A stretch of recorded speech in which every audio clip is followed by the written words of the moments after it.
안녕하십니까.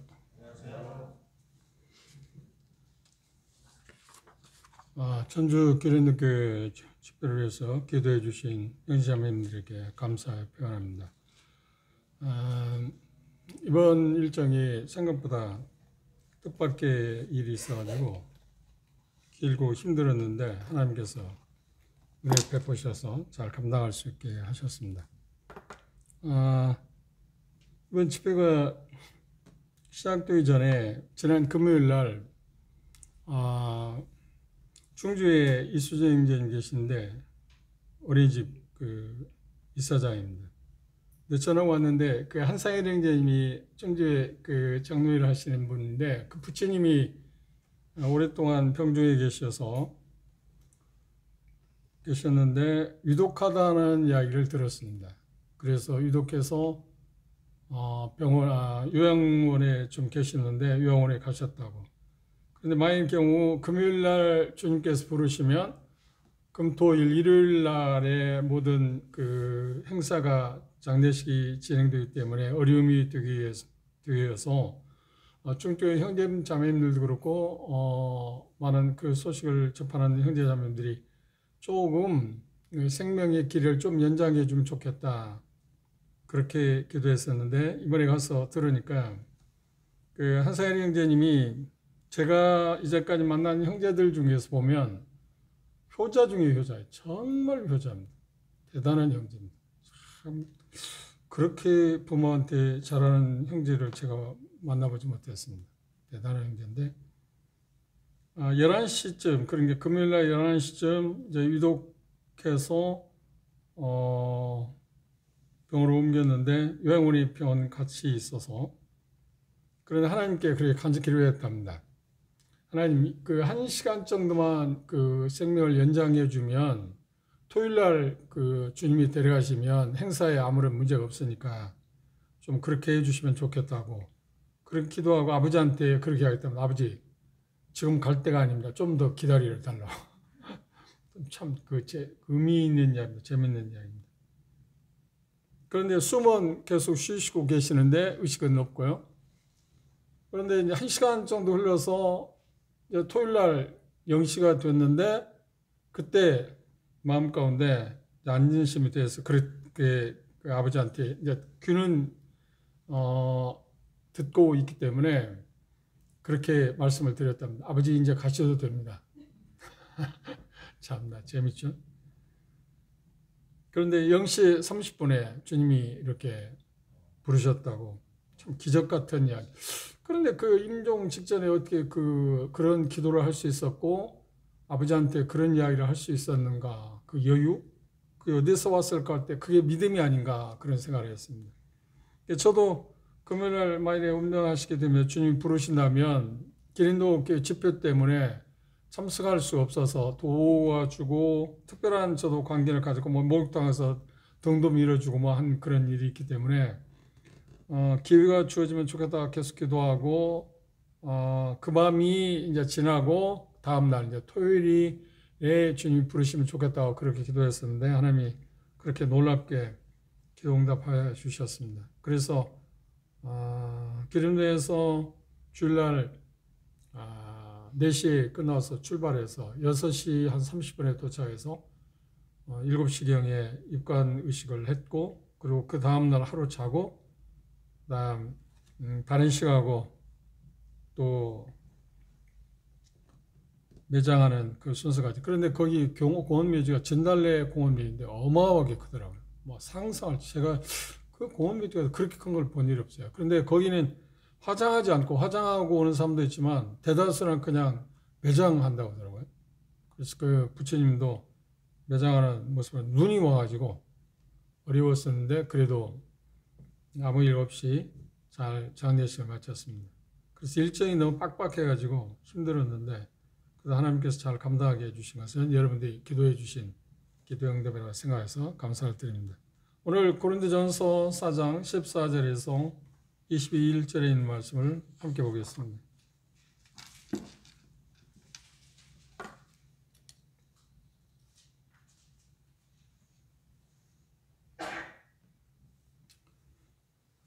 고린도전서 4장 14절 제가 먼저 읽겠습니다. 한 절씩 교독하겠습니다.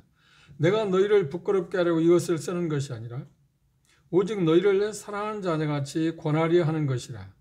그리스도 안에서 일만 스승이 있되 아버지는 받지 아니하니 그리스도 예수 안에서 내가 복음으로써 너희를 낳았습니다. 그러므로 내가 너희에게 권하노니 너희는 나를 본받는 자가 되라. 이로 말미암아 내가 주 안에서 내 사랑하고 신실한 아들 디모데를 너희에게 보내었으니 그가 너희로 하여금 그리스도 예수 안에서 나의 행사 곧 내가 각 교회에서 가르치는 것을 생각나게 하리라. 어떤 이들은 내가 너희에게 나아가지 아니할 것 같이 스스로 교만하여졌으나 주께서 허락하시면 내가 너희에게 속히 나아가서 교만한 자들의 말이 아니라 오직 그 능력을 알아보겠으니 하나님의 나라는 말에 있지 아니하고 오직 능력에 있음이라. 너희가 무엇을 원하느냐 내가 내를 가지고 너희에게 나아가려 사랑과 온유한 마음으로 나아가려. 예, 감사합니다. 여기 본문에서는 바울 사도는 전에 우리가 본 것처럼 영적인 그 인도자들을 뭐라고 표현했냐면 3장 5절을 보실까요? 우리가 이미 보았습니다만 다시 한번 복습하는 마음에서 보도록 하겠습니다. 3장 5절에 보면 그런즉 아볼로는 무엇이며 바울은 무엇이뇨? 저희는 주께서 각각 주신 대로 너희로 믿게 한 사역자들이라. 사역자라고 표현했습니다. 인도자들을 사역자라고 표현했습니다. 그 다음 3장 6절에 보면 나는 심었고 아볼로는 물을 주어서 오직 자라게 하시는 오직 하나님만 자라게 했다. 농부라고 표현하기도 했습니다. 사역자들에 대해서 인도자들에 대해서 그렇게 표현했습니다. 3장 9절에 보면 우리는 하나님의 동역자들이요 너희는 하나님 밭이다. 하나님의 동역자라고 표현했습니다. 인도자들을 그렇게 표현했습니다. 그리고 3장 10절에 보시면 내게 주신 하나님의 은혜를 따라 내가 지혜로운 건축자로 묘사하기도 했습니다. 그리고 4장 1절에 우리가 지난 시간에 본 것처럼 사람이 마땅히 우리를 그리스도의 일꾼으로 묘사했습니다. 인도자들 일꾼으로 묘사했습니다. 그리고 4장 1절 하마절에 보시면 하나님의 비밀을 맡은 자다. 그 청직이라고 묘사했습니다. 그리고 이 본문에서는 영적 인도자들을 뭘로 묘사했느냐면 영적 아버지, 영적 아비라고 표현했습니다. 그래서 본문을 통해서 영적 아버지들의 그 특성들, 영적 아버지들이 하는 일들, 영적 아버지가 보여주는 그런 면면들을 우리가 발견하도록 찾아보도록 그렇게 하겠습니다. 먼저 14절에 보시면 내가 너희를 부끄럽게 하려고 이것을 쓰는 것이 아니라 오직 너희를 내 사랑하는 자녀같이 권하려 하는 것이라 그랬습니다. 여기 말씀에 보면 영적 아버지는, 영적 아비는 권하는 사람이라 말했어요. 이 권한다고 하는 말인 어떤 걸 말하냐면 뭔가 잘못이 있었기 때문에 고린도 성도들에게 잘못이 있었기 때문에 교정하는 그리고 바로 잡는 그런 의미를 갖고 있습니다. 영적 인도자들이 하는 일은 뭐냐면 성도들이 어떤 잘못된 것을 발견하게 될 때 그걸 바로잡는 사람들이다. 교정하는 사람들이다. 그런데 이게 생각보다 쉬운 일은 아닙니다. 왜냐하면 이런 일을 하게 될 때 나타나는 현상이 뭐냐면 항상 저항을 하게 됩니다. 저항뿐만 아니라 그것 때문에 상처를 받기도 하고 또 심한 경우에는 그것 때문에 어떤 실족한다든지 그래서 이거 하는 일이 쉽지는 않습니다. 그럼에도 불구하고 바울 사도는 그 일을 했다. 왜? 영적 아버지로서 그 일을 감당할 수밖에 없었다고 그렇게 이야기하고 있습니다. 영적 아버지는 여기 표현하고 있는 것처럼 당연히 자녀들을 바로잡아야 할 의무가 있습니다. 그리고 그들을 여기 표현하고 있는 것처럼 뭔가 변화를 목적으로 변화시키기 위해서 그렇게 한다.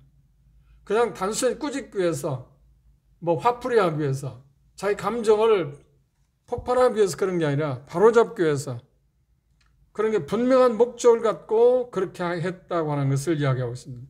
디모데후서 3장에 있는 말씀을 한번 참고해 보겠습니다.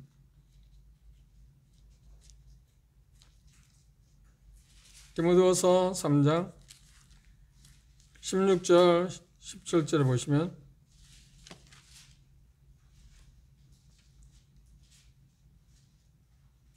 모든 성경은 하나님의 감동으로 된 것으로 교훈과 책망과 바르게 함과 의로 교육하기에 유익하니 이는 하나님의 사람으로 온전케 하며 모든 선한 일을 행하기에 온전하게 하려 하십니다. 이 바로잡는 일을 교정하는 일의 도구는 뭐냐면 하나님의 말씀이라는 겁니다. 하나님의 말씀을 통해서 교정하고 바로잡을 수 있습니다. 하나님의 말씀을 정확히 알아서 그때 어떤 성도들 각각 처한 그런 환경에서 뭔가 잘못된 그런 쪽에서 돌아오도록 하기 그런 목적을 갖고 접근하고 권해야 하는데 그 방법이 뭐냐면 수단이 뭐냐면 말씀을 통해서 그렇게 해야 한다고 하는 겁니다. 참 어려운 일이긴 합니다만 그 일이 영적 아버지들이 해야 할 일이다. 두 번째, 영적 아버지들이 해야 하는 가운데 빼놓을 수 없는 것이 뭐냐면 사랑하는 사람들이에요. 사랑하는 사람. 여기 표현한 내 사랑하는 자녀같이 그랬습니다. 강한 어떤 사랑, 가장 깊은 어떤 사랑으로 그들을 도왔다고 하는 것을 이야기했습니다. 그래서 고린도후서에 보면 신뢰를 들었습니다. 고린도후서 10장을 한번 볼까요?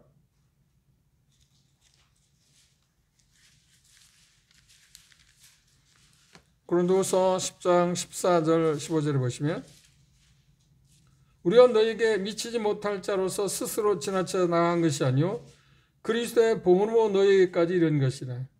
우리는 남의 수고를 가지고 분량밖에 자랑한 것이 아니라 오직 너희 믿음이 더할수록 우리의 한계를 따라 너희 가운데서 더욱 유대해지기를 바란다.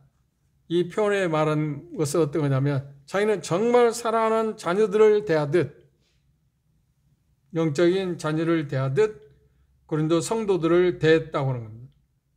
그래 최대한 그들의 어떤 상황들, 모습들을 이해했고, 그렇죠? 그리고 최대한 깊이 그들에게 가까이 이르기를 원했다. 그것이 바울 사도의 마음입니다. 그런데 어떤 마음으로 대냐면 온유와 관용하는 그런 자세로 대했다고 이야기하고 있습니다.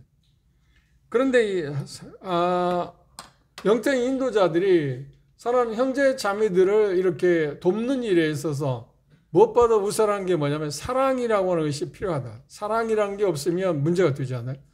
그런데 받아들이는 사람 쪽에서는 사랑으로 대하는데도 불구하고 꾸짖거나 책망하고 할 때 어떤 반응을 일으키냐면 저 형제가 저 인도자가 나를 미워해서 그런 것 같다 하는 인식을 가질 수 있습니다. 이게 참 어려운 일입니다. 그렇죠? 나는 정말 정성을 다해서 그를 정말 바로잡기 위해서 좋은 쪽으로 오도록 하기 위해서 뭔가 이야기했는데 그걸 오해하게 되는 그런 경향이 있지만 그럼에도 불구하고 인도자들 해야 할 일은 반드시 사랑으로 그 일을 감당해야 한다고 하는 것을 이야기해요. 세 번째로 영적 아비들이 해야 할 일 가운데 뭐냐면 빼놓을 수 없는 것이 여기 4장 15절에 그렇게 말해서 본문으로 돌아오셔서 15절에 보면 그리스도 안에서 일만 스승이 있으되 아비는 많지 아니라 그리스도 예수 안에서 복음으로써 내가 너희를 낳았다. 아버지가 되기 위해서 할 수 있는 가장 중요한 게 뭔가요?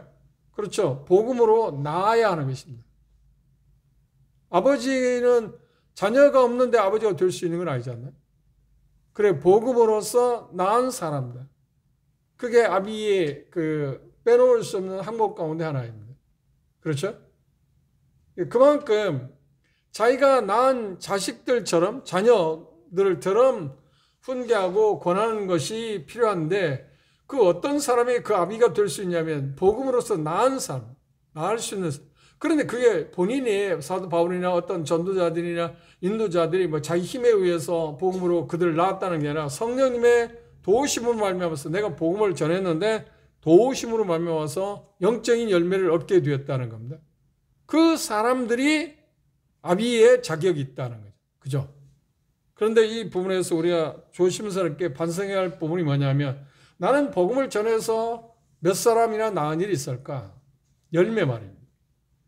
그런데 직접 어떤 상담에서 낳는 것뿐만 아니라 한 사람이 주님께 돌아가기 위해서 내가 뭐 물질을 썼다든지 기도했다든지 여러 가지 방법들은 다양하지 않나요?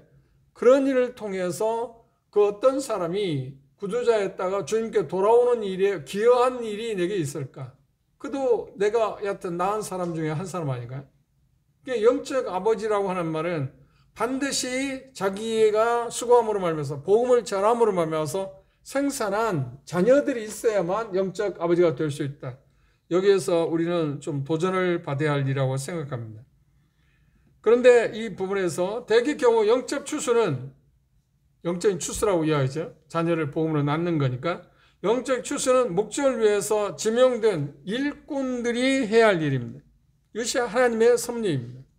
스스로 나을 수, 물론 우리 중에는 어떤 인도자들의 도움 없이 자기가 성경을 읽든지 아니면 책을 보다가 아니면 어떤 방송을 듣다 어떤 매체를 통해서 복음을 듣고 구원받는 사람도 있기도 합니다.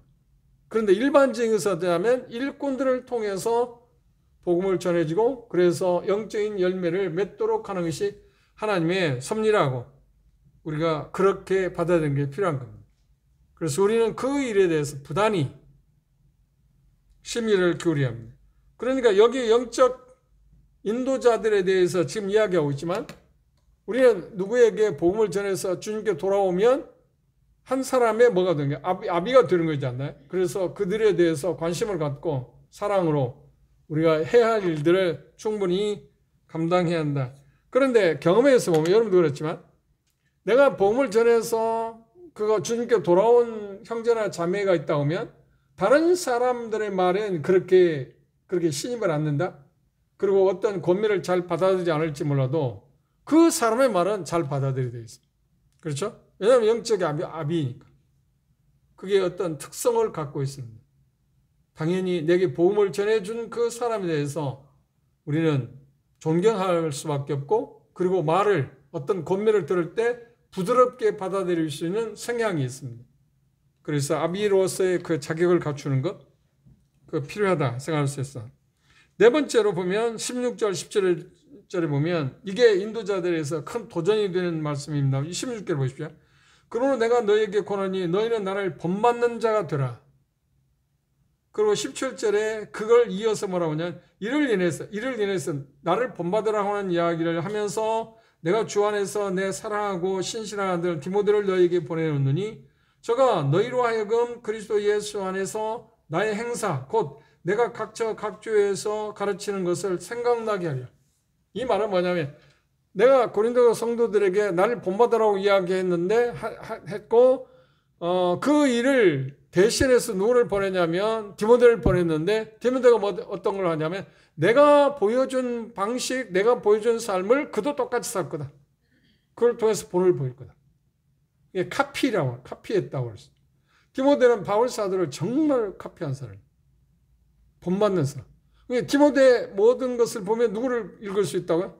바울을 읽을 수 있고 바울을 자세히 보면 누구를 읽을 수 있다? 그리스도를 읽을 수 있었다. 이 본이 되는 것처럼 어려운 게 없습니다. 그 어떤 사람은 그런 말을 했어요.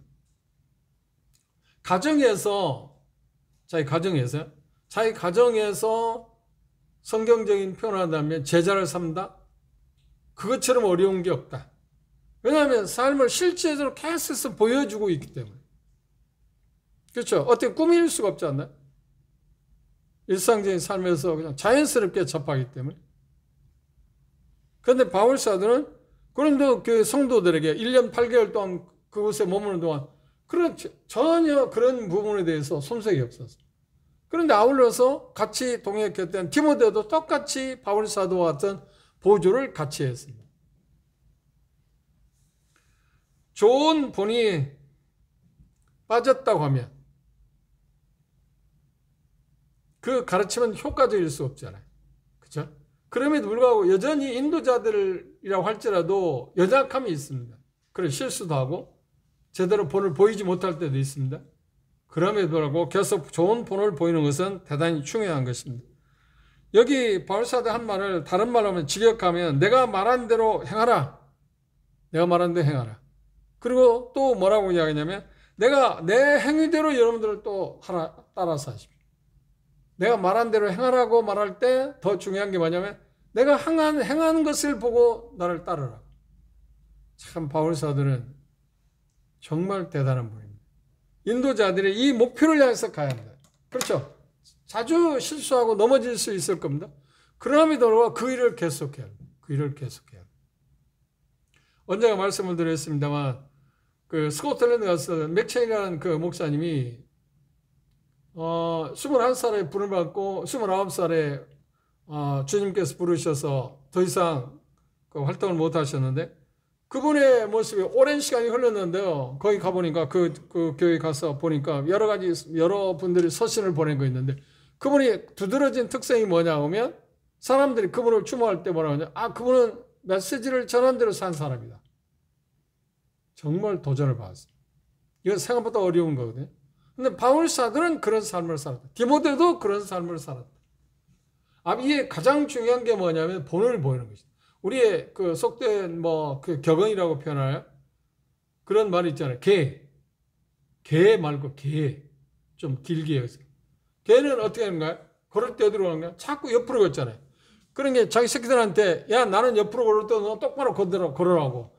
그러면 새끼들이 말하는 거야. 아니 아빠가 옆으로 걸으면서 우리 보고 똑바로 걸으라고 하냐. 그렇죠? 그 습성이니까 그게 이제 어떤 우리 교훈을 주기 위해서 어떤 격언 그런 게 나온 건데 그게 우리에게 중요한 것은 자기가 말한 대로 행하는 것. 이게 인도자들이 가장 두드러진 이것처럼 효과적인 게 어디 있을까요? 그렇죠? 근데 우리에게 저도 그렇고 이게 도전을 받는 것은 우리 말하는 거하고 행하는 것이 다르기 때문에 말을 듣지 않나요? 그렇죠? 그런데 그럴 때 그것을 뭐라고 표현해야 하나요? 넘어설 수 있다? 아니면 그 문제를 해결할 수 있는 방법이 하나 있습니다. 뭐 같아요? 그렇죠. 정직하게 잘못을 인정하는 겁니다. 내가 잘못했다고.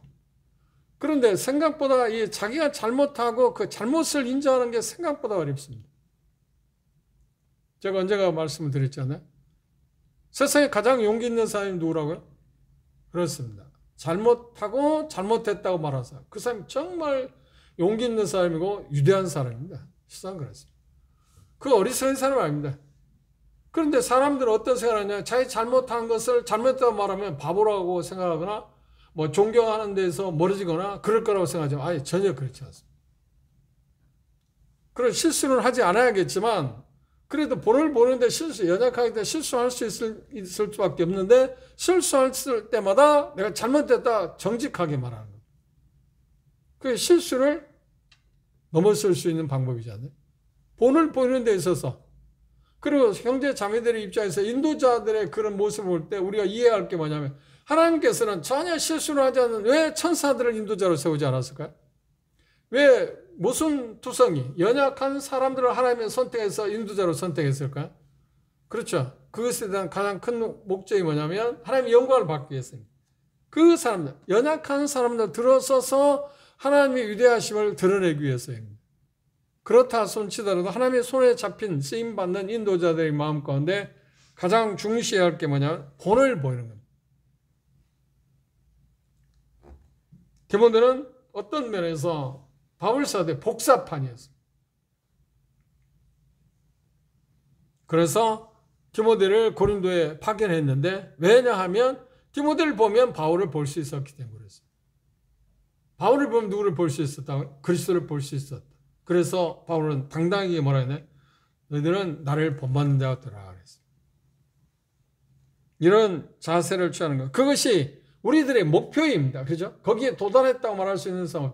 바울사도 빌보 3장에 내가 온전해졌다고 생각하지 않는 온전히 이르렀다고 나는 생각하지 않는 그걸 향해서 나는 여전히 가고 있다.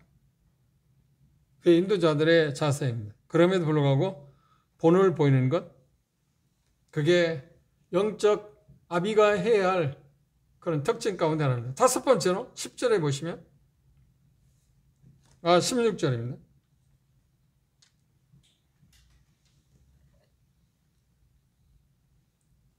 그러므로 내가 너희에게 권하노니 너희는 나를 본받는 자가 되라. 이거 권한다고 하는 말이 가르친다고 하는 말과 같습니다. 우리가 쉽게 이해할 수 있는 것은 알지 못하는 것을 믿을 수가 없습니다. 그렇죠?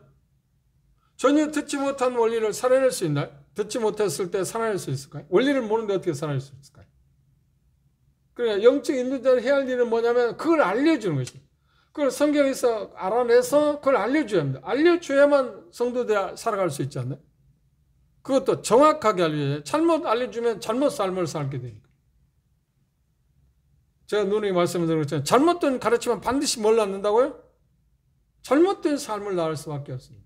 그래, 정확한 원리를 알아서 가르쳐 줘야 할 사람이 누구냐면 영적 아버지들이 해야 할 일, 인도자들이 해야 할 일입니다. 가르침의 책임은 입에 어떠한 그 하나님의 말씀을 잘 가르치는 것, 그리고 하나님의 말씀을 진리를 잘 설명해 주는 것, 그런 것들이 거기에 포함되어 있습니다. 그래서 사도행 18장 11절 우리가 이미 그걸 공부를 했습니다. 다시 한번 확인해 볼까요? 사도행전 18장을 보십시오.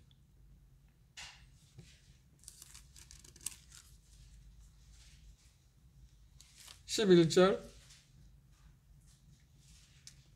1년 6개월을 요하며 그들 가운데서 하나님의 말씀을 뭐라고요? 가르쳤다. 왜요? 그들이 그 가르침을 받아야만 그대로 행할 수 있으니까. 이 가르침의 중요성.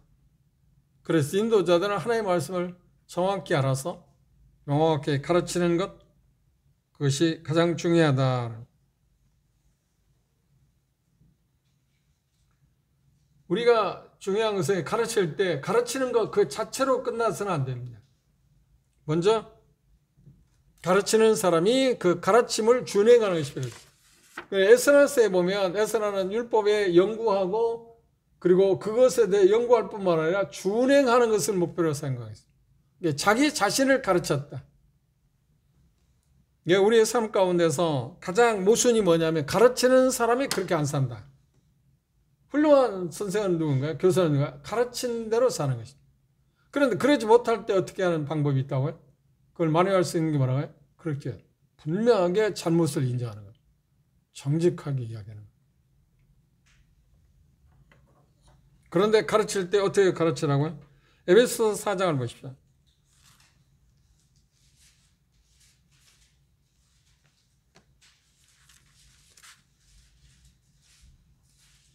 에베소 4장 15절 말씀해 보시면 오직 사랑 안에서 참된 것을 하여 범사에 그의 거절을 사랑으로 말하라니. 사랑으로 진리를 말해야 한다.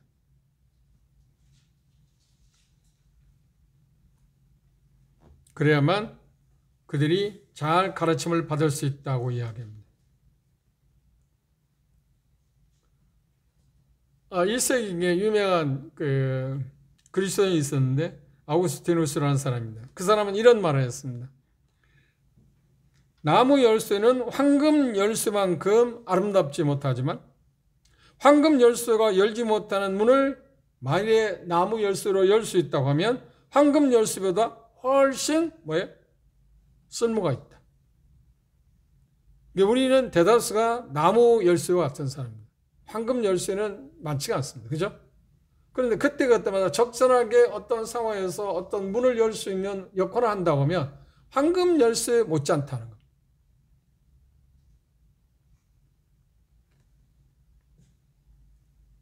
주님께서 산상수를 끝마쳤을 때 사람들의 반응은 어떤 걸로 나타났나요?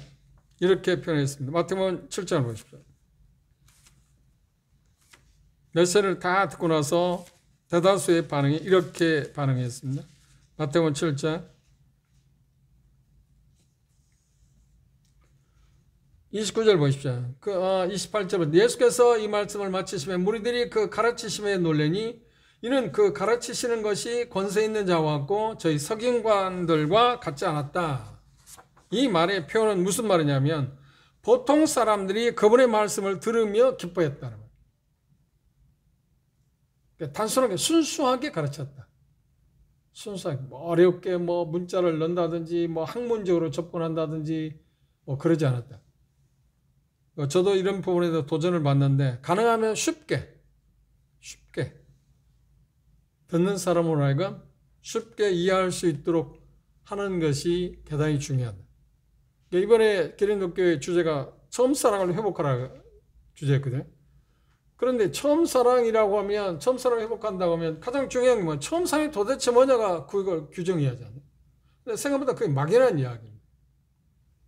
그래 마침 연말에 그 주제를 받았기 때문에 연말에 계시록을 1장부터 읽어가는 부분이기 때문에 그거 앞에서 오랜 시간 동안 정말 여러 가지를 생각했습니다. 기도하고 또 가고 또 이거 연구하고 또 연구하고 그 가운데 계속 기도한 게 뭐냐면 이 말씀을 주님께서 말씀하신 것을 제가 정확히 알아서 전해야 할 텐데 이 말씀의 의미가 뭔가요? 이 말씀을 나에게 뭐라고 지금 말씀하시기 위해 하셨나요? 그것이 먼저 내가 그걸 받아서 기독교 성도들의 가르치게 한 게 아니고 그 1번이 아니고 먼저 나에게 주님께서 말씀하시는 것이 뭔가 이 말씀이 뭘 말하는가 뭐 본문이 요한계시록 2장이 에베소 교회니까 에베소 교회에 대한 상세한 것을 하나씩 설명하면서 첫사랑이 무엇인가를 설명했어요. 그리고 첫사랑을 저해한 게 도대체 뭘까? 그걸 하나씩 끝나고 났을 때 그렇게 장로들이 새로 장로들 피택된 형제들이 4명 있더라고요. 그런데 1년 전에 젊은 형제들인데 장로 형제들이 됐다고 하더라고요. 근데 그 형제들 끝나고 나서 1층에 형제가 운영하는 커피숍이 있습니다. 그래서 뭐 차를 대접하겠다고 좀 대화를 하고 싶다고 앉아서 이야기하는데 그 형제들 가운데 몇몇 형제가 그런 이야기를 했습니다. 형제님이 준비한 것을 뭔가 정확하게 이야기해 주려고 애쓴 것을 보았고 그리고 더 많이 이야기할 것이 있는데 못한 것이 아쉽다. 그런 이야기를 했습니다. 제가 말하고 싶은 것은 어떻게 하나님의 말씀을 쉽게 정확히 잘 풀어줄 수 있을까 하는 게 제 목표잖아요. 에스라도 그랬습니다. 예수님도 마찬가지입니다. 반응이 보통 사람들이 그들의 말로 그렇죠? 말씀을 듣고 기뻐했다. 이게 생각보다 어려운 이야기입니다. 하나님의 말씀을 어떻게 쉽게 풀어줄 수 있을까? 그것 때문에 더 기도할 수밖에 없고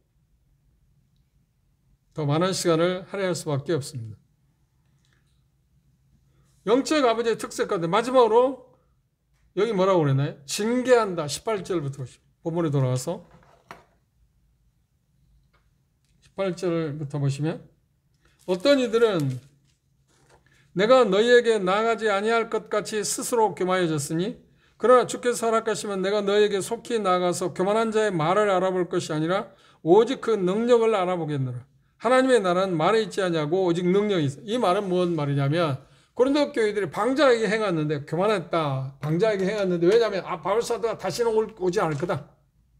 그래 이거에서 뉘앙스가 뭐냐면 바울사도는 깐깐한 사람인데 우리가 뭔가 잘못하면 대단히 그 책말을 듣고 혼나게 될 건데 그분이 더 이상 고린도에 오지 않을 거라 생각하고 그들은 어떻게 방종했다는 겁니다. 그래서 바울사도는 아니야. 내가 곧 갈 거야. 간다는 말은 무슨 말인가? 간다고 할 때 가서 뭐 하겠다는 거야? 그들이 말하는 것을 내가 보는 게 아니라 그들이 말하고 행하는 그 능력을 볼 거다. 그래서 하나님의 나라는 말에 있지 않고 능력이 있단 말이죠. 그 말을 풀이한다면 마태복음 7장에서 예수님은 이렇게 표현했습니다. 마태복음 7장을 참고해 봅시다.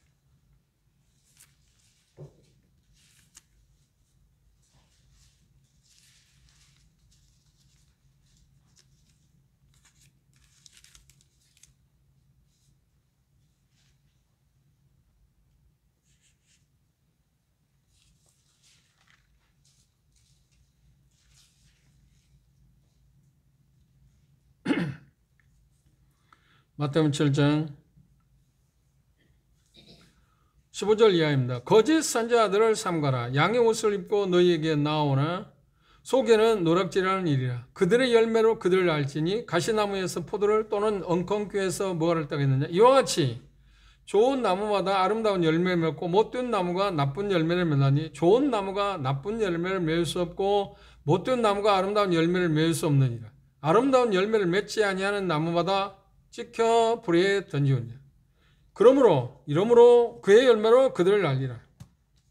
그래 열매 자체가 그 말하는 게 중요한 게 아니고 그렇죠? 이게 그들은 가지가지 여러 가지 말들을 했습니다. 뭐 변명하는 말들을 하고 그랬겠죠. 그러나 중요한 것은 뭐냐면 그들이 말하는 게 중요한 게 아니라 그들의 삶에서 나타나는 열매. 그게 무엇에서 그 아름다운 삶의 열매를 맺는다고요? 하나님의 능력으로만 가능한 것입니다. 자기들 노력이나 그 어떤 것을 통해서 오는 것은 아니지 않나요? 근데 이 표현 가운데서 바울을 다시 볼 수 없을 거라고 생각하고 자기들 하고 싶은 대로 살았다는 겁니다. 그러니까 얼마나 위험한 일입니까? 그런데 그들에 대해서 뭐 할 때 내가 가면 징계하겠다. 그렇죠? 영적 아비가 할 수 있는 일 가운데 빼놓을 수 없는 것이 이런 것입니다. 바로 잡는데 바로 잡혀서 안 될 경우 어떻게 해요? 징계할 수밖에 없잖아요. 그런데 어떤 분은 그런 이야기를 했습니다. 오늘날 기독교가 대단히 뭔가 잘못된 쪽으로 가고 있는데 그 중에 하나가 뭐냐면 교회에서 징계를 하지 않기 때문에. 징계를 별로 하지 않아요. 보십시오. 우리 뭐 방송이나 어떤 신문 매체, 매스컴을 통해서 보면 어떤 지역교회에서 뭐 목사들이 어떤 말도 못하는 그런 범죄를 했는데 다른 지역교회로 가서 아무렇지 않고. 그 교단 자체에서도 어떻게 하지 않는. 징계를 하지 않는. 그래서 교회는 형편없게 잘못되어 하고 있다. 징계는 대단히 중요한 문제입니다. 그런데 반대로 징계는 대단히 필요하지만 징계를 할 때 어떻게 주님 마음을 갖고 하는 게 필요해요. 징계를 잘못함으로 말미암아서 오히려 더 어려운 일도 있을 수 있지 않나요? 이 양면성 징계를 하되 정확하게 그 어떤 범죄를 찾아서 증인들 그 물증을 갖고 징계를 하되 어떻게 사랑한 마음으로 주님을 사랑하는 마음에서 그럼 목적이 뭔가 회복을 위한 게 잘라버리기 위한 게 아니잖아요. 그런데 우리 주변에 어떤 징계할 때 마치 그냥 잘라버린 거 아따 너 마치 뭐 알턴이 뽑는 것처럼 그런 현상 역시 영적 인도자들이 해야 할 태도는 아닙니다. 그럼에도 불구하고 분명히 징계는 해야 한다 하는 것인데 바른 삶을 살지 못하는 믿음은 마치 무엇인가요? 그들이 그렇게 살면서 잘못된 삶을 살면서도 그들이 뭐라고 했나요? 생각보다 많은 말들을 할 때, 뭐 이러기 때문에 그런다, 이렇게 했다. 그런 게 일종의 변명들입니다. 그런데 문제가 뭐냐고요? 그들의 능력이 없어. 삶이 변화된 면이 없었다. 나는 그것에 대해서 가게 되면 말하게 될 거다. 알아보고 그것을 낱낱이 파헤칠 거다. 징계하겠다는 표현입니다. 한 사람의 영성을 결정하는 것은 그가 하는 어떤 그 말이 아닙니다. 중요한 것은 뭔가요? 그가 살아가는 삶의 능력이 있습니다. 우리가 마태복음에서 찾아본 7장에 있는 거 찾아본 것처럼 열매로 그들을 안다. 그렇죠? 그래서 그 열매가 잘못되었을 때 그것에 대해서 분명하게 우리는 이야기하고 그것들을 들추어내야 할 것입니다. 에베소 2장을 한번 볼까요? 아니, 요한계시록 2장을 한번 보시죠. 이 에베소 교회의 특징 가운데 칭찬받은 것 가운데 그런 게 있었습니다.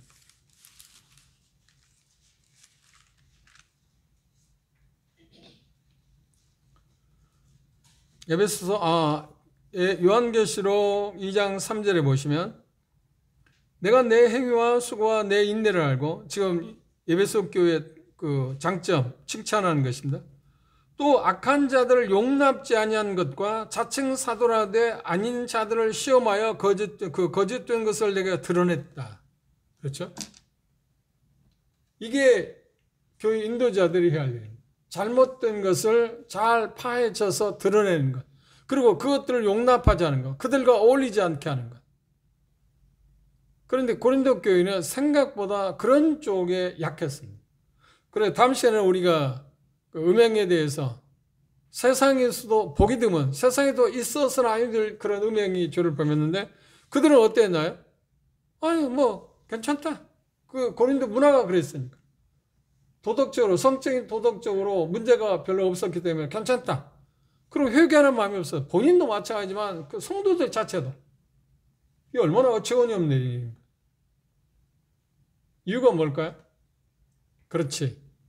자기들 안에 잘못된 것을 찾아내서 뽑아버리고 그것들에 대해서 징계하는 그것이 없었기 때문에. 그런데 바울 사도는 단호하게 내가 가게 되면 그런 부분들을 다 들춰낼 거다. 그리고 그것에 심판하겠다고. 그리고 인도자들이 해야 할 특성들, 영적인 인도자라고 하면 이것은 반드시 해야 한다. 첫째가 뭐라고 했나요? 고난하는 사람들, 그리고 무엇보다 사랑하는 사람들, 세 번째, 복음으로 나은 사람만 아비가 될 수 있으니까 그 자격 기준에 대해서 그리고 본을 보이는 것, 그리고 잘 가르치는 것, 그 다음 마지막 이야기한 것처럼 징계하는 것입니다. 이것이 잘 이루어지게 하는 것이 인도자들이 해야 할 일입니다. 다음 시간에는 고린도전서 5장에 나오는 세상에서 있어서는 안 될 그런 음행 그 죄에 대해서 우리들이 생각해 보도록 하겠습니다. 기도가 마치겠습니다.